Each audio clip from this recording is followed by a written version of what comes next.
Hi guys, can you hear me well? Okay, awesome, because I was afraid that the inferiority of the Java track would be too loud. So, like Dean mentioned, I'm now at Salesforce. I was previously at LinkedIn working on the economic graph that I will just describe what it is. But it's great timing because kind of the first time I gave this talk, we only announced the computation for the economic graph. And yesterday, LinkedIn just announced the winners. There was a competition for people. LinkedIn, for the first time, exposed basically all of its data for research teams around the world to suggest ideas, what to do with it. Yesterday, they just announced, so you can look it up on the LinkedIn side. But this talk is kind of it's a great timing for it. So what are we going to talk about? First, I'll introduce myself and kind of more of the topic. I'll describe a little bit what's LinkedIn vision because it's important to understand it in the context of kind of what LinkedIn tries to optimize for. I will talk about the subject at hand, which is what is professional identity and how do we compute it, or what it actually means to compute it. So this is a project that I led part of it, but many people have worked on it.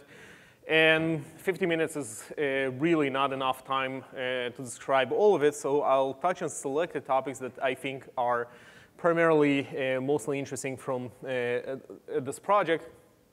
And if you make it this far, then you'll know I'm close to finish. So this is a summary. So a little bit about me. I did my computer science undergrad in Israel. I went to grad school at Technion, even though I not mentioned it 2 times, so please keep it a secret. My graduate degree is in business, not computer science or physics or, I work briefly for a company called LivePerson that's based in New York. It does chat. Maybe you encounter it kind of by chatting with kind of a representative online. I moved to LinkedIn, and now, like I mentioned, I at Salesforce. These are my tweet handle and my LinkedIn in case you want to find me quickly.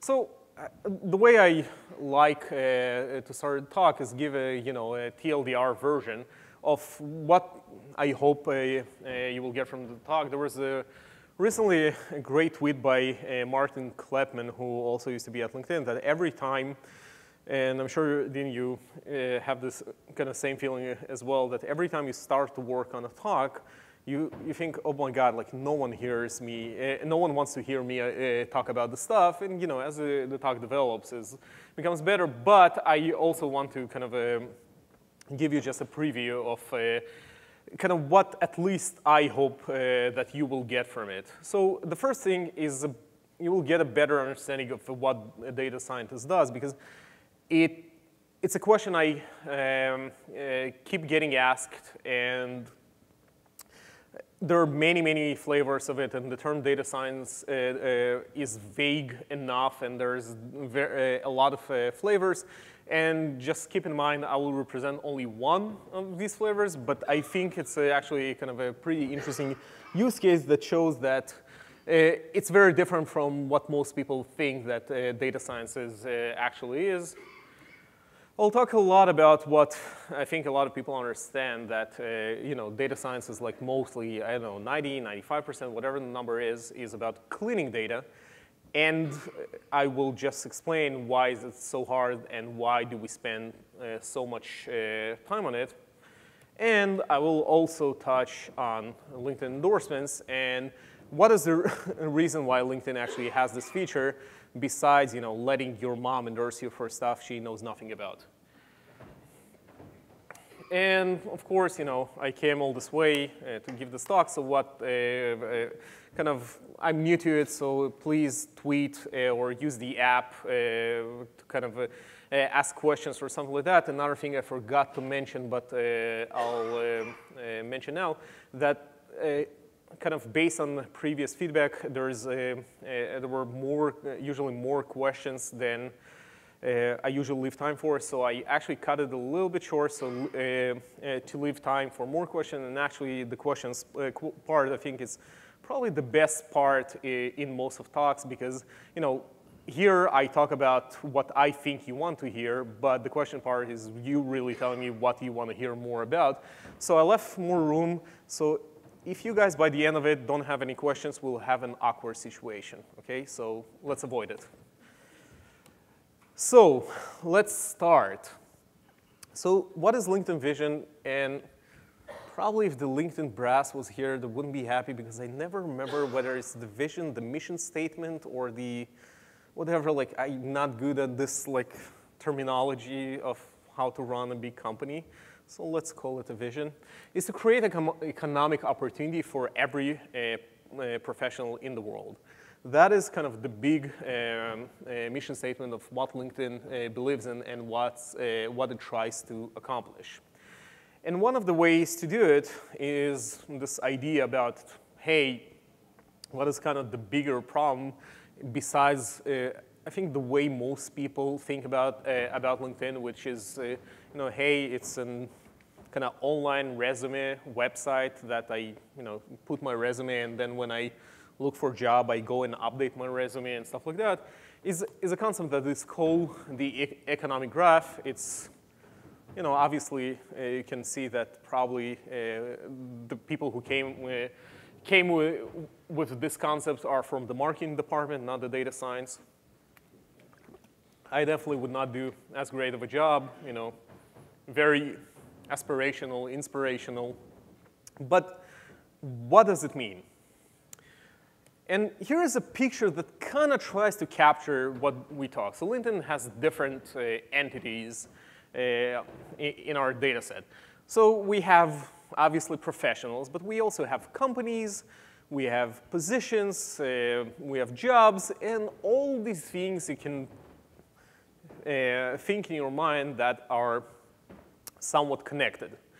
Kind of, again, it doesn't capture the kind of the whole thing and the whole idea, but I think it's a pretty good place to start from for you to understand what is the graph component that I keep referring to. And these edges really exist because all of you work at your current company, your previous company, that creates some connection. Companies are connected to each other through different edges by, for example, having the same employees now and before, or having some business, or being in the same industry, and things like that, and jobs, company posts them. So you can build a very, very elaborate graph. And here is where the kind of the data science begins, because the picture, this picture is also obviously made by the marketing department. It's not a real representation of what the LinkedIn data really looks like. So let's take one node and try to focus on it. And this is the node. I took the CEO, and this is just really a very, very small portion of how people that are in the CEO position, in the kind of the main person at the company, tend to describe them. Because if you recall, LinkedIn is not a very curated, even it's not like Wikipedia. We don't have editors, right? You are free to write whatever you want on your profile.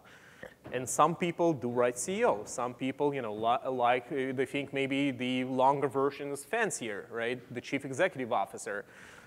Some people, I guess especially where I come from, the West Coast, are really proud of their founding position, or some people do not like to take all the credit, so they're not the founders, they're the co-founders. Some people also are president, and for if we kind of take it out of the enterprise world and look more at small businesses, moms and pop shops, or even slightly larger, people tend to call themselves owners and not the CEO of a 10-people hardware store. So this is kind of one of the examples, and of course we can find many more of them. Let's look at the second examples. Company that is, I think, probably the largest company on LinkedIn today. I think they have almost 500,000 employees. So can anyone guess how many different ways these 500,000 employees found the way to describe the company that they work in? Tens, hundreds, thousands, millions? Any guess? 17,000. So, and here are 7 of them.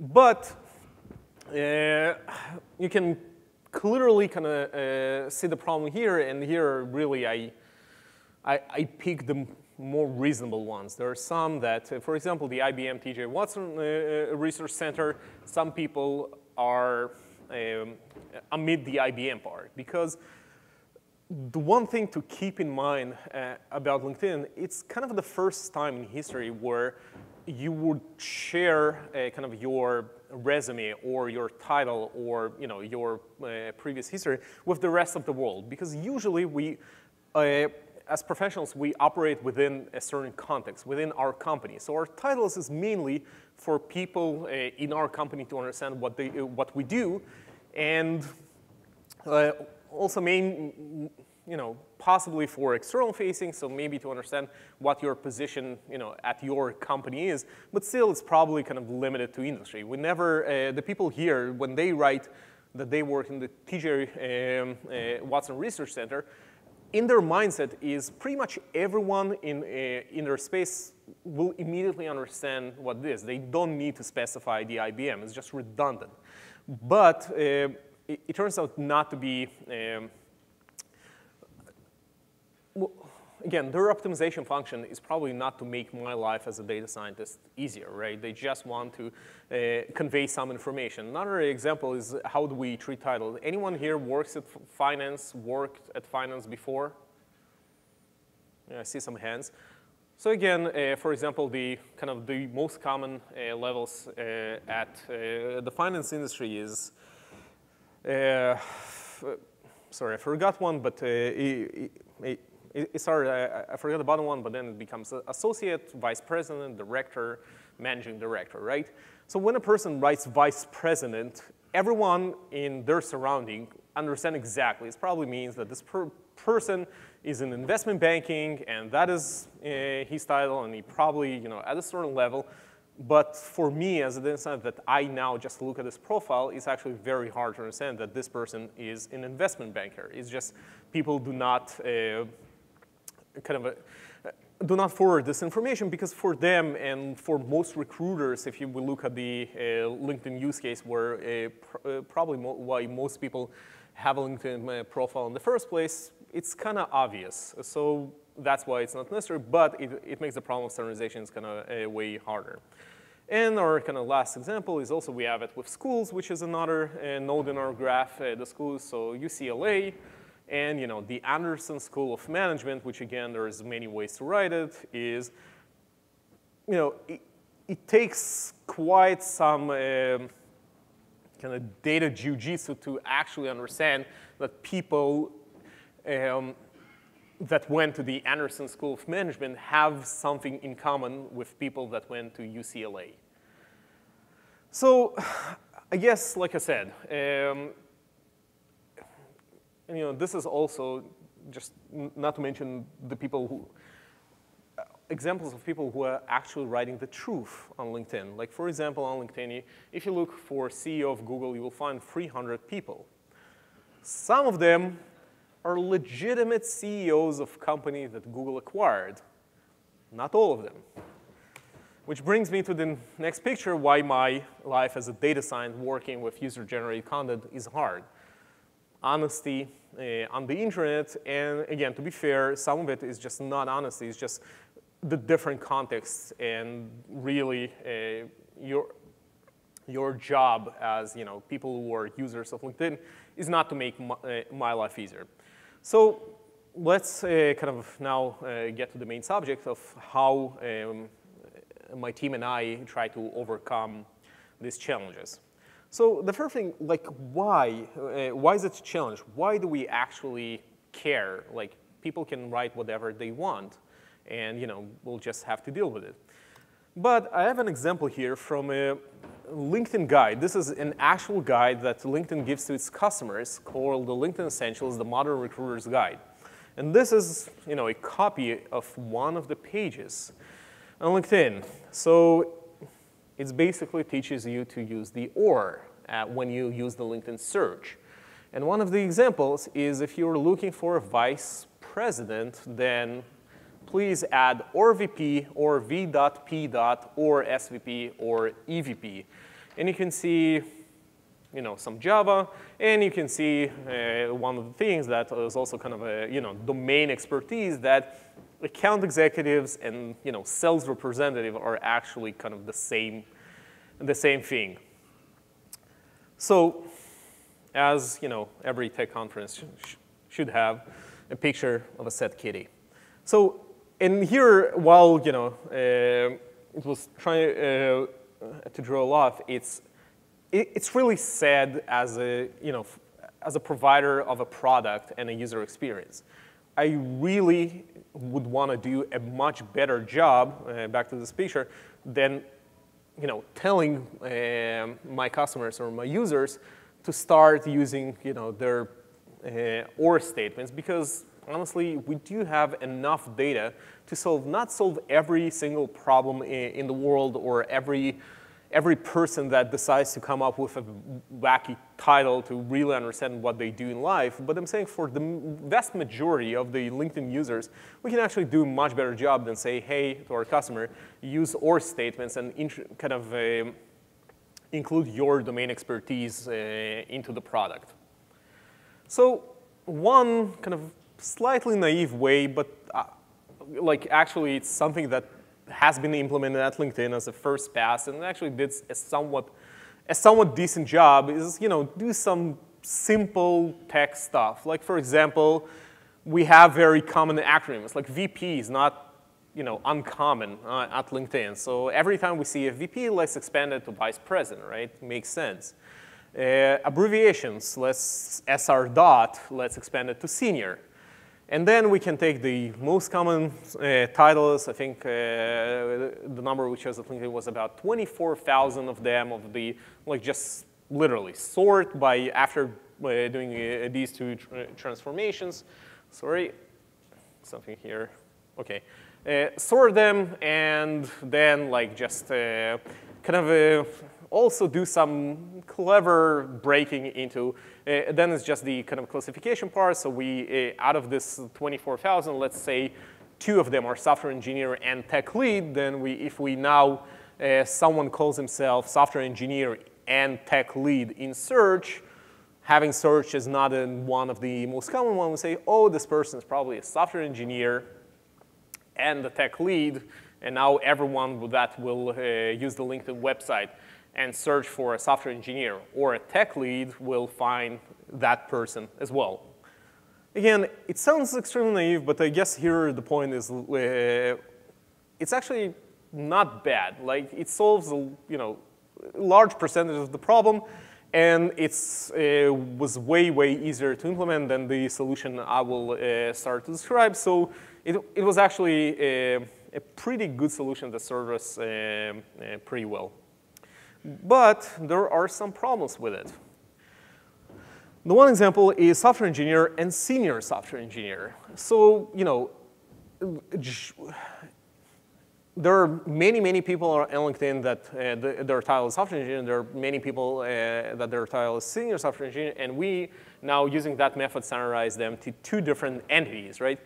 But for the vast majority of practical reasons, probably, especially if we were thinking in the mindset of a recruiter, they don't really want that differentiation, right? It's more of a, seniority aside, it probably should be a different filter. But these people do exactly the same job, especially considering the company cultures. Some company would call a senior software engineer what another company will call a software engineer. And then we kind of go back into this OR statement that recruiters have to use is, even after implementing that solution, when we mined the search logs, we still found that everyone that was looking for a senior software engineer were also adding an OR statement for a software engineer, which is kind of a common problem. Of course, you might think, hey, there is a very easy solution. Let's remove the word senior. It's kind of a stop word, blah, blah, blah. But it gets kind of a little bit more complicated when you go to more fancy titles like staff software engineer, principal. And then if you say, oh, well, let's have a principal also as as a kind of stop word, then a lot of people that work for schools might not have a job or something like that. So I'm saying basically one of the problems that there's a ambiguity with the language that this text-based approach does not solve extremely well. This is the other problem. Is basically the synonyms problem, right? We have we don't see it very well, but it says software engineer, software developer, and programmer are just three of the ways software engineers call themselves and become more complicated. Microsoft and Amazon or other Seattle-based company like the term software development engineer, and we have very innovative Bay Area companies, like for example Yahoo. At Yahoo, the engineers call themselves technical Yahoos. At Google, a lot of people like to refer to themselves as Googlers. And just, hey, I'm a Googler, and it's up to you to figure out, what it is I do at my day job. So again, maybe it's like something to get, back at LinkedIn, data scientists or something that they make our lives hard for no reason. But I'm saying it's not even. And again, we're back to the or problem for probably any recruiter that will look for, software engineers will still have to have this giant or statement that has even more. And really, it was kind of funny that we actually got to witness the level of sophistication of recruiters by how long their query strings are. And there was a direct correlation between how long their query strings are in our search product to, how well they're doing in actually contacting candidates. And that's, again, not the experience we would like to have. Our third problem is this person, architects, which also was mentioned on the previous talk. Notice one thing about this person. He does not write software. And there are a lot of angry people that I got emails from that asked me, please, please, please don't send me more software architect jobs. I build houses. But, so the language term here is homonyms, is just the term architect was borrowed, but which caused a problem. And it doesn't matter how sophisticated your NLP is, even if you bring the best NLP people, they will not solve the homonym problem because, again, it's something that is ambiguous in language. And one of my favorite examples from LinkedIn is when I used to get jobs for mining engineer, which refers to actual, physical coal mines or something like that in Australia, which is, again, not very relevant, but unfortunately happens. So we need a better idea. We need a better way to solve this problem than just doing string classification and something like that. So one of the ways is just to understand that if we look at my LinkedIn profile, I actually have much, much more information about me than just my title. There is, the companies I work with, and the schools I went to, the degrees I got in these schools, and all of the other, we have certifications now, patents, or whatever. There is a very large corpus of data that we can use in actually understanding better what these people do in the life. The problem is with this corpus of data, or any kind of this heterogeneous corpus of data, that it's kind of hard to work with. Is like I'm saying, okay, if the word Java appears on, on a company and a certification, or it appears in one of the classes I took ever, what is the kind of weight of this? How should I compare a word that appears in my education section to a word that appears on my summary? So instead of solving this problem, we actually said, hey, it's too hard, so let's do something much simpler. So this is one particular section of my profile, and these are the aforementioned endorsements. And if you look at them, so these are my endorsements up to some time point, it's actually a pretty good representation of what I do. It's, I have this thing that when I come to people's houses for the first time, for the people that still have a, a library or a bookshelf in their houses, the one that do not transfer all their books to Kindle, I like to look at it because it gives me like a very good understanding of what type of person this is. I think that's kind of the LinkedIn equivalent. If you look at it, honestly, you don't need any other part of my profile to understand what I do at my profession. It's kind of pretty clear, and we found this kind of repeating again and again for pretty much most people that know. And one of the kind of things that endorsements became so viral and kind of such a successful product to, almost to LinkedIn's fault, which is kind of became a lot of noise. But one of the things we could get from it is the better understanding of what people do. Here is another example of a person that it was my manager at LinkedIn, and he's the head of search quality at LinkedIn. And kind of the karaoke aside, and we'll touch upon that skill in particular a little bit later, you again can understand that the search he refers to is not like, search and rescue. He does not train, San Bernard dogs in the Swiss Alps, okay? It probably refers to information retrieval, the web search kind of things. So we can, again, without understanding, and we definitely had our share of interesting titles. Like, for example, one of my teammates has decided to refer to himself as Mumble Scientist, really the word M-U-M-B-L-E scientist. And again, if we look at the title, it's, well, the scientist might be, tells us something, or the fact that he used the word mumble in his title. But I'm saying just looking at the endorsements, and this is what we're going to use talking forward. So the process is kind of similar. So we have our profile with all the profile sections that you all probably familiar with. What we do with this profile, we infer skill. Basically, we say, hey, if you worked at Google, then you are this likely to have all these skills. If you study CS, you are likely to have the skills. If you're part of the Scala group at LinkedIn, you're likely to have Scala as a skill. And basically take every part of your profile and try to infer what skills you may have, and then this part.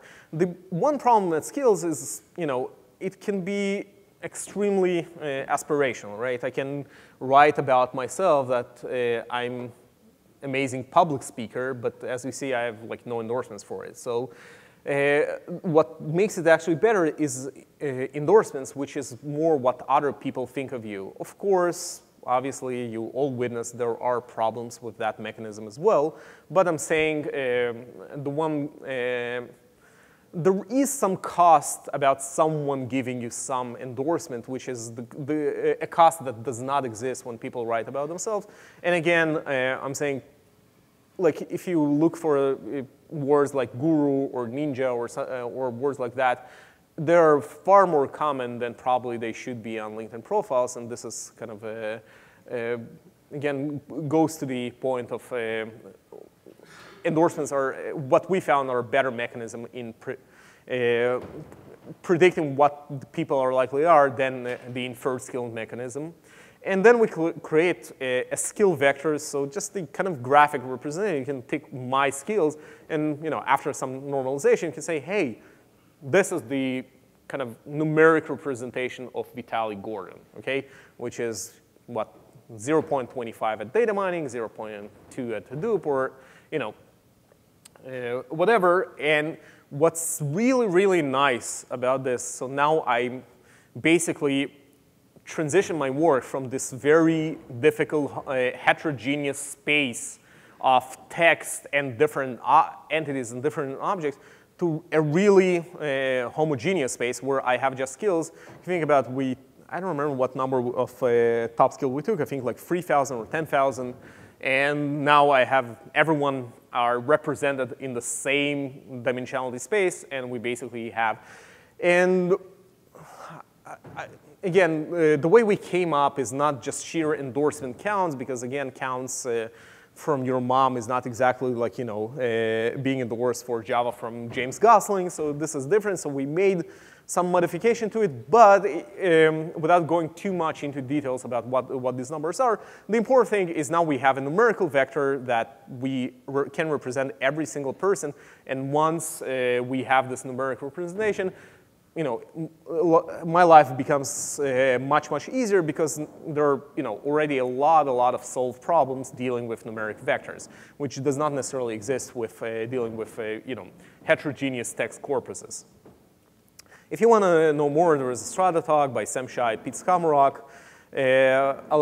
You'll have the slides later, so you don't have to memorize it. And that is more about the inferred skills mechanism and kind of what we did. So after we have all these scale vectors, now the first part is to create the ontology. What are kind of the standardized units of skill? We kind of refer to them internally as skill sets, right? Because it's not a particular skill. As engineers, we have many skills, and now we kind of want to perform a hierarchical cluster to get these clusters of skill. So the question is also why do we want it to be hierarchical? Because it actually, for different products, it makes a difference. For just representation, like for example, take the question, software engineers and hardware engineers, are they the same or not? Well, the answer is it depends, right? So it depends. Probably if you're a recruiter looking for software engineers, you don't want to see other hardware engineers. This is completely irrelevant. But if you have some, I don't know, like engineering certification problem, you can think about, for our ads product, think about use cases where, like even for recruiters, some of them, and I will show it in a later stage, is we also separate our engineers because engineers is such an overwhelming majority on LinkedIn in terms of representation is, we separate them from, .NET stack engineers to JVM stack engineers, right? Because some recruiters actually care about this, even if they have the same exact title, software engineer. So based on their skills, they want to hire one and not the other. But for, let's say, some ads, that kind of level of granularity might not be that interesting. So this is why we have this hierarchical structure. If you don't know, this thing that you see here is called this tree called a dendogram. And the way, there's like two ways to come up with it's either bottom up, you kind of take the two most similar ones and you kind of combine it together, and then you find the next two similar ones and combine it, or there is a top down where you start with everything as one giant cluster and you start splitting it in half. But eventually, the important part is then you draw a line and say, hey, everything below that line, these would be my new cluster, and everything above this line is where you break it. So after performing this step, we have this ontology of different levels. As you can see at the very bottom leaf nodes, it can be a very specialized Java engineer that specializes in JVM tuning or something like that. And as you go up, it kind of it goes down to Java engineer, software engineer, and just LinkedIn member or something like that, or tech worker, IT. And things like that. But now, after we create this ontology, we need to go through all of LinkedIn member base and try to classify them. Okay, so now Vitaly, after we created this ontology, where should we classify me as this person? So here we chose a kind of very simple classification method that's called Knearest Neighbors. In case you're not familiar, Knearest Neighbors is basically we want to say, hey, how should we classify the green circle in here? Well, again, the answer is depends on what is the k. If we choose k as 1, is hey, take the one closest neighbor and classify, then this circle would be classified as a triangle, a red triangle.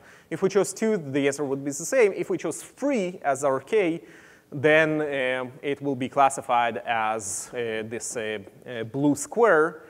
And again, it's kind of more art than science about how to choose the right K, but one of the reasons why we actually chose the nearest neighbors, which is a kind of unsupervised classification algorithm, because we didn't have a corpus of the real answers. We actually don't know whether to classify me as a data scientist or as an engineer or as a public speaker or whatever, because there is no labeled data set of saying, hey, Vitaly is this, and we can train on top of it. If you didn't get that point, it's not that important. Feel free to ask me later, but I'm saying it's not important. The important part is the process is first, let's create the ontology, and the second part is let's classify everyone to the ontology we just created. So let's move to selected topics. And here is to bring back some of the problems we occurred by using the skill-based approach. So the first one, you can see I have more endorsements for Java than data science. And without bragging about my data science chops, I would just say I'm really bad at Java. So the question is, like, why do I have more endorsements for Java than data science? And there is a kind of intricate answer to this. It's more about that we need to understand that most of the LinkedIn endorsements actually come from the recommendation engine. The recommendation engine has some biases in it, so it tends to suggest the more common skills. Like, we don't want to suggest, endorse your friend for binge eating just because, it's not that common. It's a far safer choice to ask to endorse your friend for Java. So more people get this recommendation, so more people click on the button, hey, endorse Vitaly, because they like me and just endorse me for whatever. And if you see if you look at the LinkedIn data, by far the top most endorsed skills is Microsoft Office, which by itself, unless you're actually a developer of Microsoft Office, maybe it tells absolutely nothing about what you do, because this tool is so common now in the world. So if you ever did the most basic stuff in data science, you can probably guess the answer. Oh, sorry. That shouldn't have happened. By the way, obviously, someone should not be endorsed for Microsoft Office. Let's see. Sorry about that.